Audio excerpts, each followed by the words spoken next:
ഇറങ്ങി കച്ചവടത്തിനാവട്ടെ, ബിസിനസ്സിനാവട്ടെ, മറ്റു ജോലിക്കാവട്ടെ, ഇന്റർവ്യൂവിനാവട്ടെ, പഠനത്തിനാവട്ടെ ഇറങ്ങി കഴിഞ്ഞാൽ വിരൽ വെച്ചിട്ട് അല്ലെ 5 വിരൽ 5 പ്രാവശ്യം പറയുക. ഏതാണ് ഇസ്മ? വിചാരിച്ച ജോലി അത് ഹൈറായി കിട്ടാൻ, വിചാരിച്ച ഒരു കല്യാണാലോചന അത് നമുക്ക് ഹൈറായി കിട്ടാൻ ഈ ഒരു ഇസ്മ നമുക്ക് പ്രാവർത്തികമാക്കാം. ഏതാണ് ഇസ്മ? ഏതാണ് അള്ളാഹുവിന്റെ പേര്?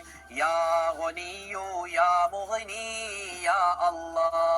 വലത്തെ കൈയിന്റെ പള്ള ഭാഗം, ഉൾഭാഗം നമ്മുടെ നെഞ്ചത്ത് വെച്ചിട്ട് 5 പ്രാവശ്യം ഇനി പറയാൻ പോകുന്ന ഇസ്മ പറഞ്ഞിട്ട് നമ്മൾ ഈ കാര്യത്തിലേക്ക് ഇറങ്ങി കച്ചവടത്തിനാവട്ടെ, ബിസിനസ്സിനാവട്ടെ, മറ്റു ജോലിക്കാവട്ടെ, ഇന്റർവ്യൂവിനാവട്ടെ, പഠനത്തിനാവട്ടെ ഇറങ്ങി കഴിഞ്ഞാൽ വിരൽ വെച്ചിട്ട് അല്ലെ 5 വിരൽ 5 പ്രാവശ്യം പറയുക. ഏതാണ് ഇസ്മ? വിചാരിച്ച ജോലി അത് ഹൈറായി കിട്ടാൻ, വിചാരിച്ച ഒരു കല്യാണാലോചന അത് നമുക്ക് ഹൈറായി കിട്ടാൻ ഈ ഒരു ഇസ്മ നമുക്ക് പ്രാവർത്തികമാക്കാം. ഏതാണ് ഇസ്മ? ഏതാണ് അള്ളാഹുവിന്റെ പേര്? യാ ഗനിയ്യു യാ മുഗ്നി യാ അല്ലാഹ്. വലത്തെ കൈയിന്റെ പള്ള ഭാഗം, ഉൾഭാഗം നമ്മുടെ നെഞ്ചത്ത് വെച്ചിട്ട് 5 പ്രാവശ്യം ഇനി പറയാൻ പോകുന്ന ഇസ്മ പറഞ്ഞിട്ട് നമ്മൾ ഈ കാര്യത്തിലേക്ക് ഇറങ്ങി കച്ചവടത്തിനാവട്ടെ, ബിസിനസ്സിനാവട്ടെ, മറ്റു ജോലിക്കാവട്ടെ, ഇന്റർവ്യൂവിനാവട്ടെ, പഠനത്തിനാവട്ടെ ഇറങ്ങി കഴിഞ്ഞാൽ വിരൽ വെച്ചിട്ട് അല്ലെ 5 വിരൽ 5 പ്രാവശ്യം പറയുക. ഏതാണ് ഇസ്മ?